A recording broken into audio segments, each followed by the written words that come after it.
Nawabganj information থেকে শহীদুল ইসলাম। আজকে আপনাকে আবারও নিয়ে এসেছি আমি টমেটো খেতে, কারণ টমেটো চাষিদের মুখে খুব হাসি, কারণ এবার খুব ওরা সফলতা পেয়েছেন চাষ করে, খুব ভালো আছেন। হ্যাঁ, দেখেন টমেটো চাষের তাদের সাথে কথা বলবো। হ্যাঁ, তাদের অবস্থা। চাচা, আপনার নাম কি? তোজাম্মেল হক। তোজাম্মেল হক। এবার তো খুব ভালো ফলন পেয়েছেন নাকি? জি, খুব ভালো ফলন পেয়েছেন। দাম এখন পর্যন্ত কেমন আছে বলেন? এখনো দাম ভালো আছে। ভালো আছে। আচ্ছা আচ্ছা, অনেক তো টমেটো এখনো আছে নাকি? হ্যাঁ, অনেক আছে, বুঝতে পারছি, অনেক টমেটো এখনো ধরে আছে। হ্যাঁ, সাইজগুলো খুব সুন্দর আছে নাকি? হ্যাঁ, জি জি।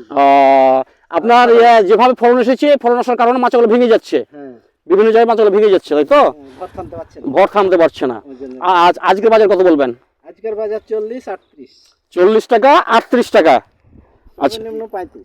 সর্বনিম্ন 35, মানে এখানে বিক্রি করে দিচ্ছেন? ক্ষেত থেকে বিক্রি হচ্ছে? আচ্ছা আচ্ছা, তো খুব ভালো তো, ভালো তো, এই বছরের ফলনটা খুব ভালো আছে নাকি? হ্যাঁ, তাই জমি থেকে বিক্রি। জমি থেকে বিক্রি সব। আবারও পানি দিয়েছেন, আবার ফুল আসার সম্ভাবনা আছে, তবে আর নেবেন না। আর হবে না, গাছ বুড়া হয়ে যাবে। গাছের মেয়াদ শেষ, বয়স শেষ, জীবনকাল শেষ গাছের। গাছের যৌবনটা জীবনকাল শেষ, গাছের জীবনকাল শেষ। প্রায় বড় ধান লাগাইতে হবে তো। বড় লাগাতে হবে। হ্যাঁ, বড় ধান লাগাতে হবে, এই কারণে। আবার যাচ্ছে। হ্যাঁ, বুঝতে পারছি, এখন শেষ করে দেবেন। আগাম জাত।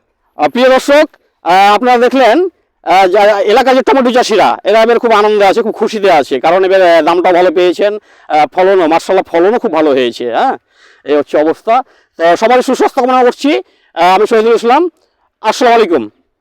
ওয়ালাইকুম সালাম।